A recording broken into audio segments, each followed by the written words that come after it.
একটি আদব হচ্ছে সাহরি খাওয়া। সেহরি বলবেন না, সেহের মানে জাদু হয় আরবিতে। তো যদি সেহরি বলছেন, যেমন প্রচলিত ভাষা ভারত, বাংলাদেশ, পাকিস্তানে সেহরি খেলাম, তো সে জাদু থেকে হচ্ছে, সেহরি খেলাম, জাদু খেলাম, ভাষাটি ভুল। তাহলে অধিকাংশ মুসলিমরা এই ভুল ভাষা বলে যাচ্ছে। আর আরবিতে সহুর, সহুর মানে ভোর রাত্রের খাবার। ওয়ানাজ্জাইনাহুম বিসাহর, লূত আলাইহিস সালাম আর তার জাতির মুমিনদেরকে ভোর রাত্রে আমি পরিত্রাণ দিয়েছিলাম, নাজাত দিয়েছিলাম, আর কাফের জাতিকে ধ্বংস করেছিলাম। সাহার। তো এই জন্য সাহার থেকে সাহরি বলবেন, সেহরি নয়। এইরকমই লিখার ক্ষেত্রেও ব্যাপক হারে ভুল চলে আসছে। রমজানের টাইম টেবিল যে ইফতারি আর সাহারির আমাদের দেশে দেয়, ওদের সেহরি আর ইফতারির টাইম টেবিল জাদুর টাইম টেবিল বলছে, ভাষা হচ্ছে জাদুর টাইম টেবিল।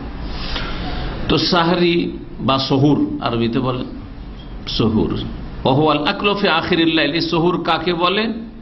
সাহার ওই সময়টাকে বলে। আর সহুর বলা হয়, সহুর বলা হয় ভোর রাত্রের খাবারকে। ভোর রাত্রে যে খাওয়া দাওয়া করেন হচ্ছে সহুর। এই সাহারি খাওয়া হচ্ছে সুন্নাত, সাহারি খাওয়া হচ্ছে নবী করিম সাল্লাল্লাহু আলাইহি ওয়াসাল্লামের সুন্নাত। এবং কয়েকটি হাদিসে নবী করিম সাল্লাল্লাহু আলাইহি ওয়াসাল্লাম উৎসাহিত করেছেন, প্রশংসা করেছেন।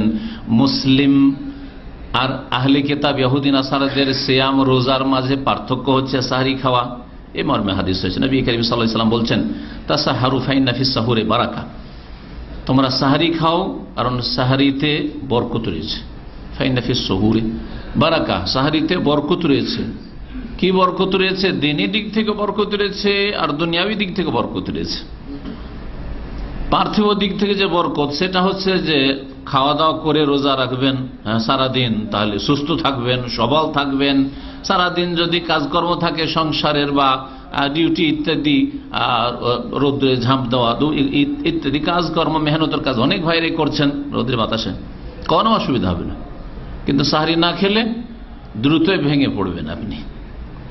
হয় কাজ করবেন না, খেয়ানত করবেন, কাজে গিয়ে বেতন নিচ্ছেন, আর না হলে কাজ যদি ভালো করে করেন তো রোজা ছেড়ে দিবেন, অথবা আপনার অবস্থা খারাপ হয়ে যাবে এইরকম রোজা রাখতে গিয়ে বিনা সাহারিতে। তো এই দুনিয়ার দিক থেকে বরকত রয়েছে। সাহারি যথাসময়ে যখন যে খাবার প্রয়োজন, ফজরের আজানের আগে পর্যন্ত আল্লাহ রাব্বুল খাওয়ার অনুমতি দিয়েছেন। তো এই অনুমতিটা আমরা গ্রহণ করলাম। ওই রাত্রে 11টা-12টায় খেয়ে দিয়ে না শুয়ে আল্লাহ যখন শেষ সময় পর্যন্ত যতক্ষণ অনুমতি দিয়েছেন ততক্ষণ আমরা খাওয়া দাওয়া। কুলু ওয়াশরাবু ও কুলু ওয়াশরাবু হাত্তা ইয়াতাবায়্যানা লাকুমুল খাইতুল আবিয়াদু মিনাল খাইতিল আসওয়াদি মিনাল ফজর। ভোরের ফজরে যতক্ষণ পর্যন্ত শুভ সাদিক না হয়েছে, সত্যিকার অর্থে যে ফজর ভোর না হয়েছে, ততক্ষণ পর্যন্ত তোমরা পানাহার করতে থাকো। আল্লাহ অনুমতি দিচ্ছেন। কেন রাত 12টা একটা খেয়ে দিয়ে আপনি শুয়ে যাবেন আর সাহারি করবেন না? সুন্নতের খেলাফ। তারপর আল্লাহ পাক অনুমতি দিচ্ছেন, অনুমতি আপনি গ্রহণ করছেন না। আর যখন আল্লাহ রাব্বুল বলছেন যে হ্যাঁ এখন খাবার হালাল, সূর্য ডুবে গেছে, তারপরে বিলম্ব করাও ভালো কাজ না, নাফরমানি করা আল্লাহ পাকের, তার রাসূল সাল্লাল্লাহু আলাইহি ওয়াসাল্লামের, এই বিষয়গুলি চিন্তা করতে হবে। যতক্ষণ আল্লাহ বারণ করেছে ততক্ষণ হালাল থেকে বেঁচে থাকেন, অন্য সময় তো হালাল। এই সময়টাই শুধু হারাম করা হয়েছে। সুতরাং যতক্ষণ হারাম করা হয়েছে এই হালাল জিনিসকে, পানাহারকে, হ্যাঁ, ততক্ষণ বিরত থাকেন। যখনই হালাল করা হয়েছে, যতক্ষণ পর্যন্ত হালাল করা হয় ততক্ষণ পর্যন্ত পানাহার করতে থাকবেন, এই হালালগুলি গ্রহণ করতে থাকবেন। যখনই আল্লাহ হালাল করে দিয়েছে সূর্য ডুবার সাথে সাথে তখনই গ্রহণ করবেন। এই জন্য ইফতারি তো বিলম্ব করা ইহুদি খ্রিস্টানদের কাজ। যারা জেনে শুনে, আরে সতর্কতামূলক, সূর্য ডুবলে কি হবে, হ্যাঁ টাইম টেবিলে থাকলে কি হবে, 5টা মিনিট দেরি কর। আমাদের সে বিদ্যার্থীদের কথা এটা। আমাদের দেশের আহলে হাদিস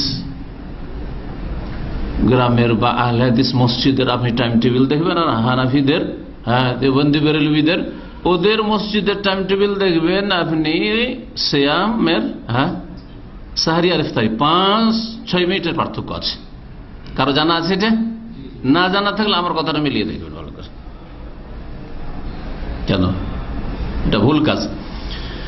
তো নবী করিম সাল্লাল্লাহু আলাইহি ওয়াসাল্লাম সাহারিতে বরকত বলেছে। এদিক থেকে বরকত, দিনের দিক থেকে বরকত হচ্ছে যে এই ভোর রাত্রে দোয়া কবুল হয়। সারা জিন্দগি তৌফিক হয় না আপনাকে তাহাজ্জুদ পড়ার জন্য উঠার, সারা জিন্দগি 2 রাকাত নামাজে ভোর রাত্রে পড়ে তৌফিক হয় না। এই ভোর রাত্রে এই সময় একটু দোয়া করবেন, তাও জীবনে তৌফিক হলো না। কিন্তু খাওয়ার বাহানায় যদি তৌফিক হয়ে যায়, যে খেতে উঠলাম আর একটু বিসমিল্লাহ বলে খাওয়া শুরু করলাম, খেয়ে দিয়ে আলহামদুলিল্লাহ বললাম, ওর সাথে একটু দোয়া করলাম, তাসবিহ করলাম, 2 রাকাত নামাজ পড়লাম, তো বেনিফিট কত? তো এই দিক থেকে দ্বীনি বরকত এতে রয়েছে। এই কথাগুলি ভাষ্যকাররা হাদিসের শারহাতে উল্লেখ করেছেন যে ফাইন্না ফিস সুহুরে বারাকা, সাহরিতে কি করে বরকত রয়েছে। এছাড়া নবী করিম সাল্লাল্লাহু আলাইহি ওয়াসাল্লামের অনুসরণ করে হচ্ছে বরকত।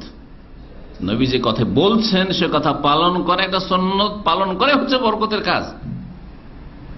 তাতে কিছু পায় আর না পায়, রহস্য আর হিকমত হয়তো খুঁজে পাচ্ছে না, কিন্তু আছে, অবশ্যই আছে। আর একটি হাদিস রয়েছে আমর ইবনে আস রাদিয়াল্লাহু তাআলা আনহু থেকে বর্ণিত, নবী করিম সাল্লাল্লাহু আলাইহি ওয়াসাল্লাম বলেন, ফাসলু মা বাইনা সিয়ামিনা ওয়া সিয়ামি আহলিল কিতাব আকালাতুস সাহর। আমাদের সিয়ামের মাঝে আর আহলে কিতাব ইহুদি নাসারাদের সিয়াম রোজার মাঝে পার্থক্য হচ্ছে আকালাতুস সাহর, সাহরি খাওয়া, ভোর রাতের খাবার। ওরা ভোর রাতের খাবার খায় না, মানে খাওয়া নিষেধ তাদের, ঘুমিয়ে গেলে খাওয়া চলবে না, যতক্ষণ জেগে আছো খাও।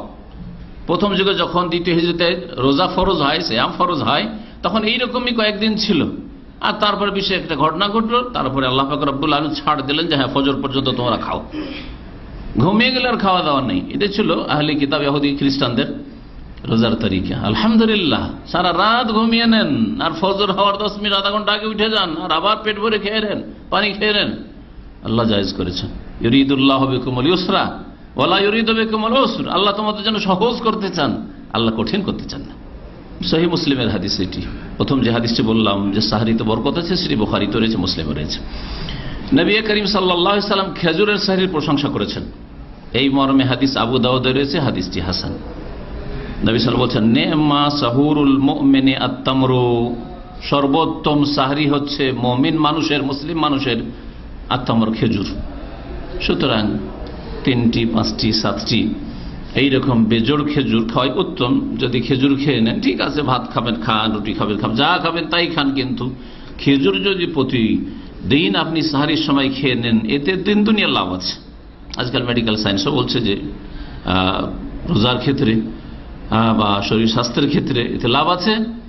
যেহেতু লম্বা সময় ধরে আপনি পানাহার থেকে বিরত থাকবেন, এই যে মিষ্টি জাতীয় জিনিস আর বিশেষ করে খেজুর, এটা আপনার জন্য খুব উপকারী হবে। আর নবী করিম সাল্লাল্লাহু আলাইহি সাল্লামের হুকুমও, সুতরাং খেজুর খাওয়ার চেষ্টা করবেন। সাহারি তো আপনারা জানেন শুধু ইফতারিতেই খেজুর খেতে হয়, সাহারির উপর আমল করবেন, সাহারিতেও চেষ্টা করবেন খেজুর খাওয়ার কিছু।